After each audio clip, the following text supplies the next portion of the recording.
রাজ্য পরিবহন ব্যবস্থার উন্নয়নে বিভিন্ন উন্নয়নমুখী প্রকল্প হাতে নিয়েছে রাজ্য সরকার। এরই অংশ হিসেবে আগরতলায় ট্রান্সপোর্ট কমিশনারেটের নতুন অফিস ভবন, বিভিন্ন জেলায় নতুন জেলা পরিবহন অফিস এবং রাজ্যের নানা প্রান্তে নতুন মোটর স্ট্যান্ড নির্মাণের কাজ চলছে। এই সমস্ত প্রকল্পের অগ্রগতি, কাজের সময়সীমা এবং আর্থিক দিকগুলি পর্যালোচনা করতে মঙ্গলবার সচিবালয়ে এক উচ্চ পর্যায়ের বৈঠক অনুষ্ঠিত হয়। বৈঠকে পৌরোহিত্য করেন রাজ্যের পরিবহন মন্ত্রী সুশান্ত চৌধুরী। সরকারি সূত্রে জানা গেছে, বৈঠকে পরিবহন দপ্তরের অধীনে চলমান বিভিন্ন অবকাঠামো উন্নয়ন প্রকল্পের অগ্রগতি খতিয়ে দেখা হয়।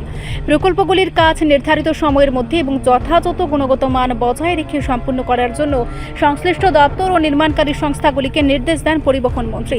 পাশাপাশি পরিবহন, পূর্ত, গ্রামোন্নয়ন ও হাউজিং বোর্ডের উচ্চপদস্থ আধিকারিকদের নির্মাণ কাজ দ্রুত সম্পূর্ণ করে প্রয়োজনীয় ইউটিলাইজেশন সার্টিফিকেট যথাসময়ে জমা দেওয়ার জন্য উদ্যোগী হওয়ারও নির্দেশ দেন তিনি।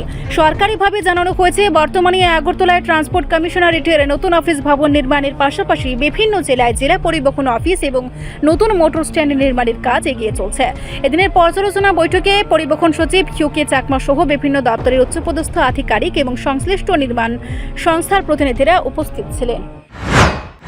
আপনারা জানেন যে আমাদের ফিনান্সিয়াল ইয়ার প্রায় শেষের পথে। নতুন ফিনান্সিয়াল ইয়ার আগামী মাসের থেকে শুরু হচ্ছে এবং বাজেট অধিবেশন আমাদের আগামী 13 তারিখ থেকে শুরু হচ্ছে।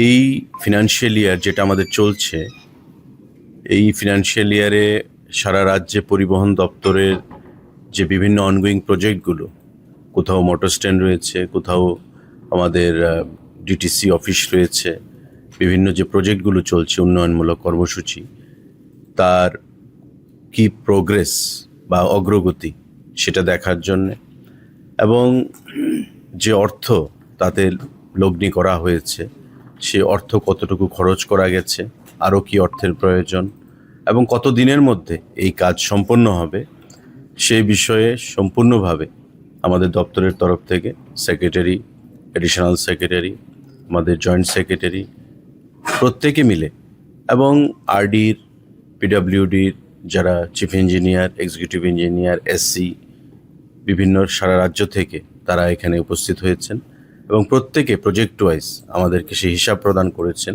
যে আগামী দিনে কবে নাগাদ সেই প্রজেক্টগুলো সম্পন্ন হবে এবং কোথায় আমাদের আরও অর্থ খরচ করতে হবে।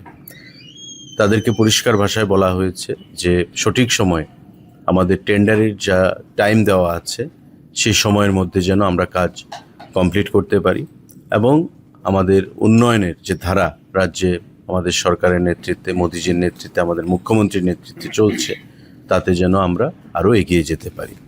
তো কাজের যা অগ্রগতি আমাদের রয়েছে, কোথাও কোথাও ভালো অগ্রগতি রয়েছে, কোথাও আমাদের আরেকটু জোর লাগাতে হবে। আর্থিক দিক থেকে অর্থ দপ্তর আমাদেরকে এবারকার যে বাজেট, আমাদের রিভাইজড যে এস্টিমেট, তাতে যে অর্থ আমাদেরকে প্রদান করেছেন, ভালো টাকা আমাদেরকে প্রদান করেছেন, সেই টাকার হিসাব নিকেশ নিয়েও আমরা কথা বলেছি। তো আমরা সর্বসাকুল্যে আমাদের যারা এখানে উপস্থিত হয়েছেন তাদেরকেও আমরা ধন্যবাদ জানাচ্ছি যে বিগত দিনে যে কাজ তারা করেছে, আরও ভালো কাজ যেন আমরা করতে পারি এবং সঠিক সময়ে সঠিক গুণগত মান বজায় রেখে কাজ যেন আমরা সম্পন্ন করতে পারি। তো তারা আশ্বস্ত করেছেন যে সঠিক সময়ে, এবং কন্ট্রাক্টররাও এখানে আছেন, তারা সঠিক সময়ে আমাদের যে প্রজেক্টগুলো আমাদের হাতে হস্তান্তর করবেন এবং আমরা সঠিক সময়ে সেগুলোকে উদ্বোধন আমরা করতে পারবো। রিপোর্ট সংবাদ প্রতীক্ষা।